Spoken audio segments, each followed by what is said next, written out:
अंदर निकल गया साइलेंस। जो भी बोल रहा है या तो निकल जाए यहाँ या शांत रहे।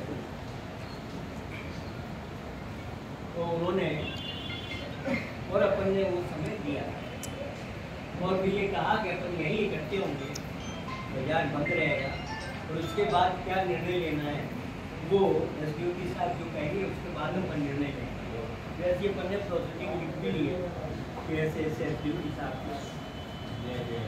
जो 3 FIR है और इस संबंध में ये एसपी साहब से मिले। जब हमने बंद किया तो एसपी साहब ने इनको बुलाया था और एसपी साहब की इनके साथ कुछ बात हुई तो ये उनको दोहरा सकते हैं और आप सबको बता सकते हैं। इसलिए मालूम पड़े एसपी साहब ने इनको बुलाया था किस तारीख को क्या था और वो जब ही बुलाया जब इनका मैसेज गया होगा।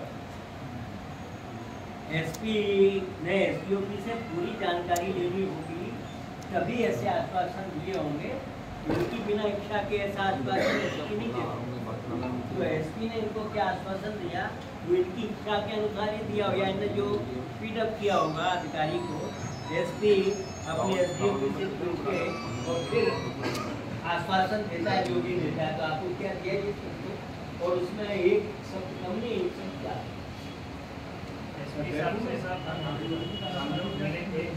एसपी साहब ने मैंने कहा था कौन और आपके साथ कौन मिला? मेरे साथ भोलू भैया थे और अक्षय भैया भी गए थे और मेरे मोरिया में ताबी के बैठे रहे थे। पूरी लोग गए थे 5-6 जने गए थे।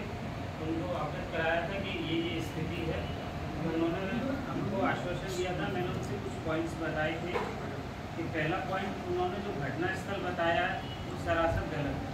आप उनकी फुटेज भी देख सकते हैं। उस इलाके में बाजार में सबसे पूछ सकते हैं और जहाँ घटना हुई है वहाँ पर हमारी घर की दीवार पे बाकायदा ब्लड लगा हुआ है। तो उन्होंने अंदर तक मारने की कोशिश की है गली में।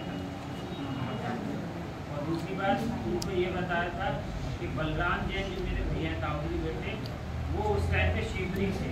तो उनके साथ ये भी थे ताऊ जी के बेटे भी थे 2 लेडीजें भी थी। क्यों गए थे वो वहाँ पर हमारे इनके रिश्तेदारी में कोई गुजर गया था उनकी तेरे और बाकायदा उस हमने आवेदन दिया। उसमें गाड़ी नंबर सब कुछ उनको लिख के दिया A to Z। आप इनकी भी लोकेशन दे सकते हैं बाकायदा। और उनको घोड़ा चौराहे का भी बताया था, समय भी दिया वहाँ शिवपुरी में भी दिया है, यहाँ थाने में भी दिया है और एसपी साहब के साथ भी दिया है। और एसपी साहब ने ये भी कहा था कि मैंने ऑर्डर कर दिया उसकी आपके लिए जाँच कर रहे हैं।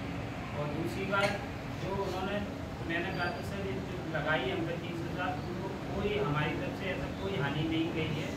तो उन्होंने कहा था हमारी पूरी कोशिश रहेगी आपसे ये हटाने की क्योंकि हमें भी पता है कि और उन्होंने पापा का जरूर हालचाल पूछा था कि उनकी स्थिति क्या है। उनको भी मैंने बताया था कि उनको इस तरीके से मारा गया है कि total attempt to murder. Doctor ने मेरे से एक ही चीज़ कहा ये बच कैसे गए। इतनी उम्र पे इस तरीके से लोहे की रॉड से मारा गया है कि इनका बचाव तो हुआ ही नहीं। उनको टोटल खत्म करने की उम्र हड्डी राइट साइड की घुस गई अंदर 1.5 इंची और पूरा तिरक गया। वो ये कह रहे हैं सिटी स्कैन में जितना दिख रहा है उससे कहीं ज़्यादा टुकड़े हो चुके हैं। उनको जोड़ा नहीं जा सकता इसलिए निकाला गया। उन्होंने कहा कि उल्टे हाथ पैर ये वर्क नहीं कर रहे हैं और चेहरे का फर्क आ गया है, नली लगी है। उनके यहाँ ब्लड कोट में जम गए थे। उन्होंने बड़ा एक वो भी लगाई थी जिससे वो ब्लड को निकालने के लिए हल्का सा होश में है अभी। तो स्थिति नहीं उनकी बोलने की। सबसे